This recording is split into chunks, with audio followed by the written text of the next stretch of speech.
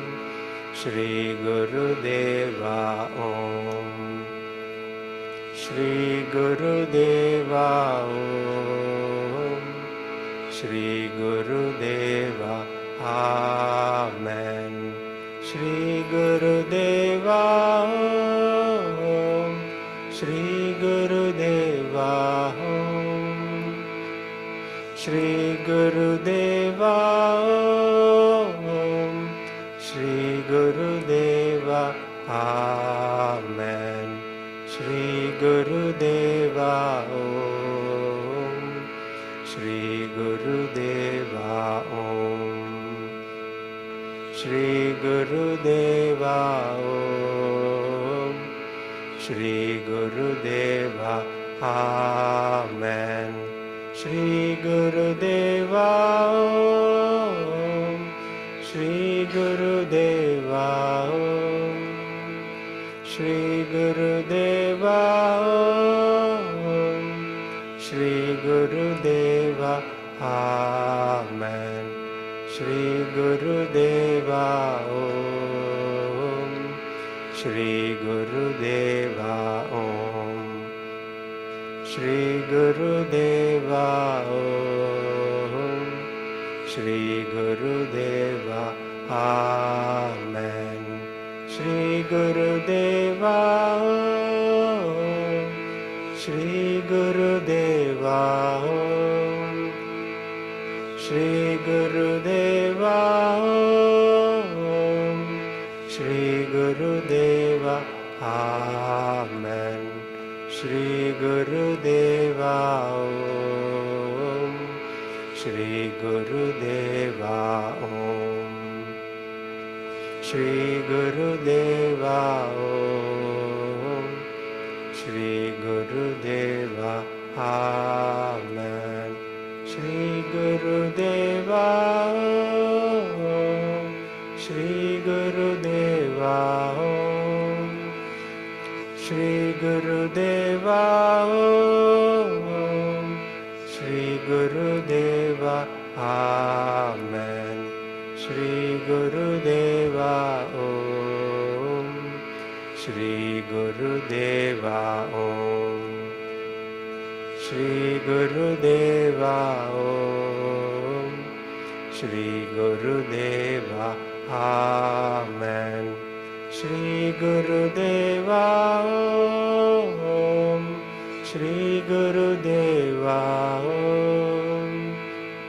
Shri Gurudeva Om. Shri Gurudeva. Amen. Shri Gurudeva Om. Shri Gurudeva Om. Shri Gurudeva Om. Shri Gurudeva Amen. Shri Gurudeva Om. Shri Gurudeva Om. Shri Gurudeva Om. Shri Gurudeva Amen. Shri Gurudeva Om. Shri Gurudeva Om. Shri Gurudeva Om. Shri Gurudeva Amen. Shri Gurudeva Om. Shri Gurudeva Om. Shri Gurudeva Om. Shri Gurudeva Amen. Shri Gurudeva Om. Shri Gurudeva Om. Shri Gurudeva Om. Shri Gurudeva Amen. Shri Gurudeva Om. Shri Gurudeva Om. Shri Gurudeva Om. Shri Gurudeva Amen. Shri Gurudeva Om. Shri Gurudeva Om. Shri Gurudeva Om. Shri Gurudeva Amen.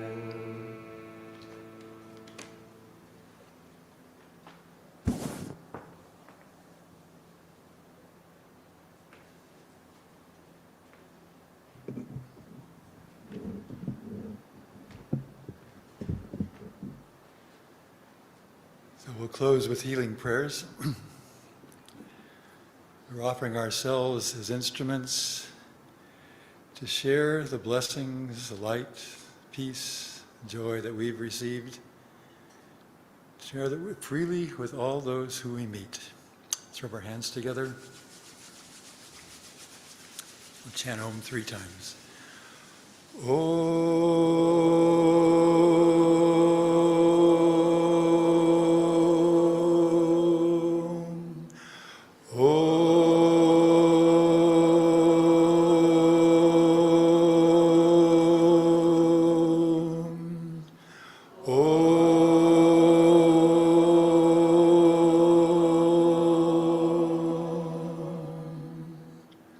Shanti, Shanti, Shanti.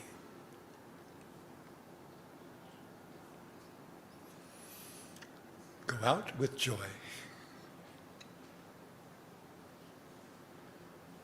Many, many thanks, Nitai ji, for a wonderful satsang and purification ceremony.